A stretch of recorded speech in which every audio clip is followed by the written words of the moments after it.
Well, welcome back. Today we're going to be looking at light painting. Now, light painting is basically going out into the dark, or you could do it in a studio, but we're talking about going out on location in the dark, and we're basically using light sources to actually paint in the scene. Now, I use, for my light painting, this is a million candle torch. It's very, very powerful, it's like so, and you can obviously light quite a big distance with this from one vantage point. You don't have to use torches. You can also use open flash. Just get yourself a regular flash gun, and you can just basically go around a scene and pop the flash and use open flash to illuminate it. You can also obviously put gels on here and stuff if you like that sort of thing. It's not really my cup of tea, and that's fine. But I find flash guns a little bit harsh for this type of stuff, and I prefer the using the torches. Just get a nicer quality of light, I feel, and you've got that bit more control. You can obviously pull in different bits of light in different areas with a torch, which is a lot more difficult to do with a flash gun.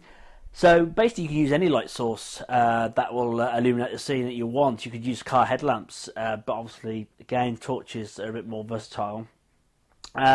Other accessories that are useful, because obviously it is going to be pitch black when we do this sort of thing. A head torch, a little strap-on head torch. You look a bit of a wally with it on, but it keeps your hands free, and it means you can walk around without breaking your neck.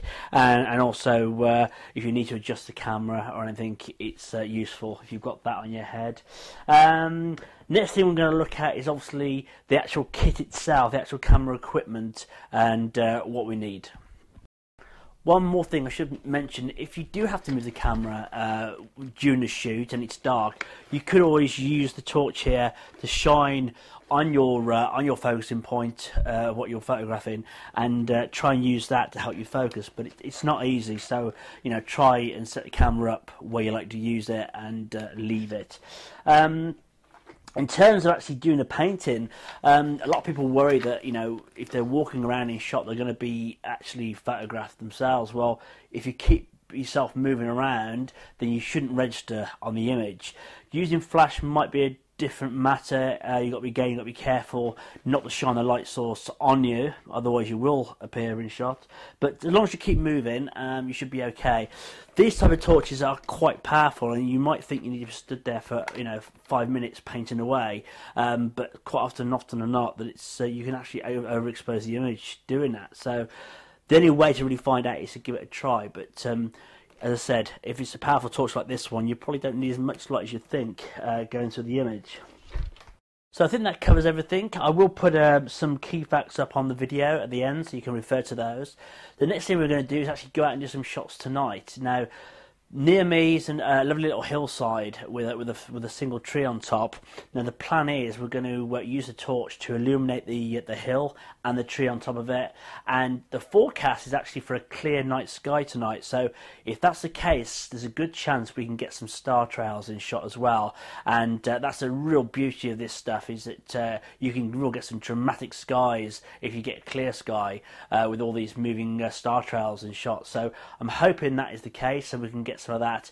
I am going to try and video it, and we'll see how that comes out. Obviously it's going to be very dark, but we might be able to show you a little bit of us painting the hillside on video. So let's pack up, and we'll go off and see what we get. Cheers.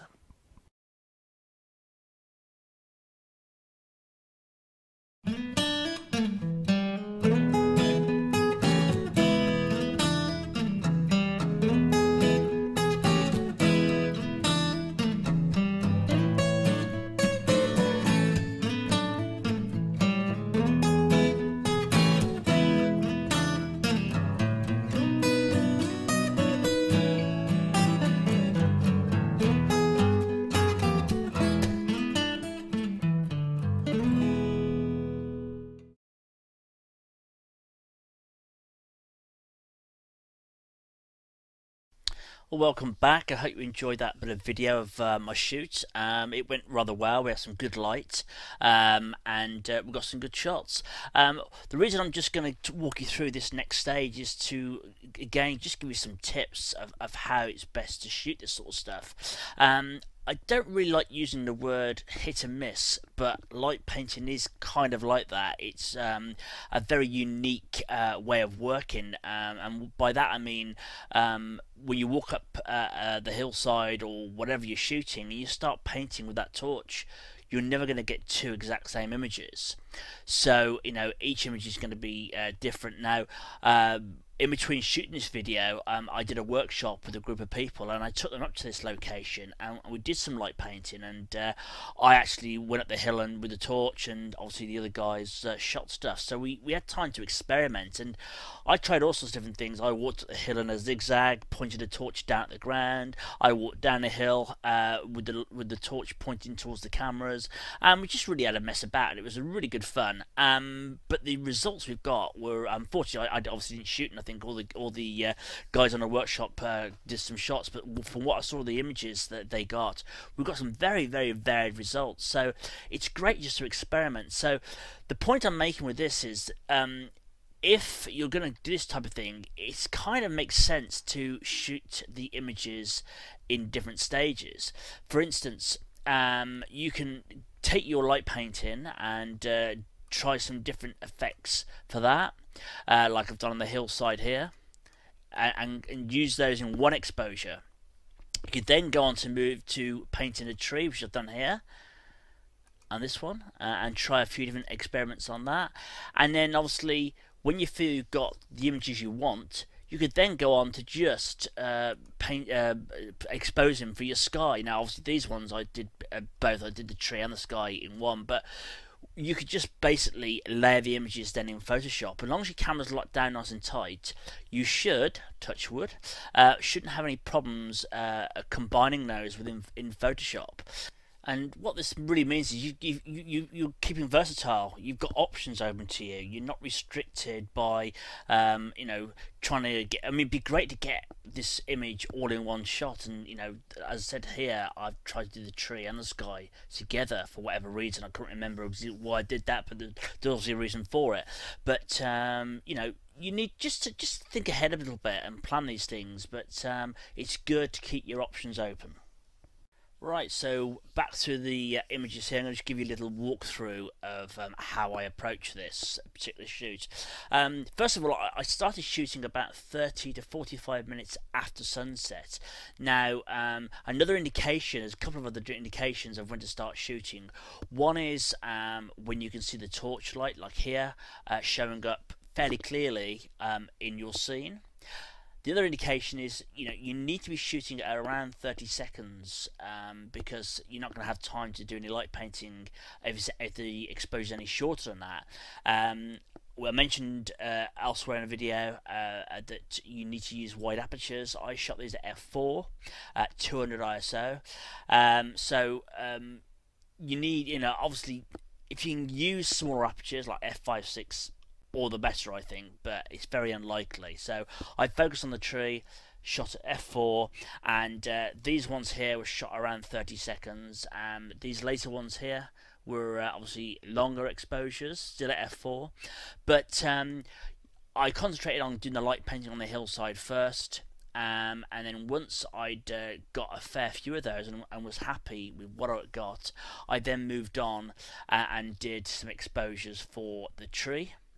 But later on, I realised it was going to be much easier if I could take my exposure for the star trails and the tree all in one capture. Now, the reason for that is, and it may be quite obvious to you, is that if I just did the sky on its own and took the tree from another exposure, I'd have to mask that out and combine it, and that would be very, very fiddly and just take me a long time to do. And as much as I use Photoshop, I don't want to be doing any more work than I have to. So by combining the star trails and the tree, it means I could literally just drop in, he says, the light painting on the hillside onto that one image. So I'm not going to be there for hours on end trying to make silly masks. So again, I'll say it again, just think ahead a little bit of what you need to achieve or what you want to achieve, and how to go about it. And a little bit forward planning can save you a lot of hassle and heartache. Another thing I want to mention before we move on, if you notice these lovely red casts on the sky here. Now, this is actually, this location is in the middle of pretty much nowhere. It is pretty pitch black, but these lights are actually way off in the distance, and it's obviously light pollution from a village, and I mean, you have a hard job to see them, but with these long exposures it really does show up on your images. I actually don't mind it in this particular image. I think it adds a bit of variation to the sky and a bit of drama. When we did the workshop a couple of weeks ago, we didn't get such a clear sky. We had quite a bit of cloud, and once that cloud came over, the whole of the image turned this kind of red tinge to it, and it didn't look very nice. So beware of that. Beware of light pollution. You really need to be miles from anywhere to get away from it, and here pretty much, is miles from anywhere, I think, but we still got some. But didn't mind it in this shot, but if you've got a lot of cloud, you may find it reflects off those clouds and adds a nasty cast. I think it's a nasty cast to your image. So, but again, get out there, try a few things, and you obviously start to learn what works and what to avoid. Well, I hope you've enjoyed that. I hope it's inspired you to go out and give this a try yourself. You don't need lots of expensive equipment, just a powerful torch. And if you need any more information, you can find that on my website. And if you're interested in coming on one of the workshops where we cover this, you can also find information on my website about that too. So until next time, have fun. Cheers.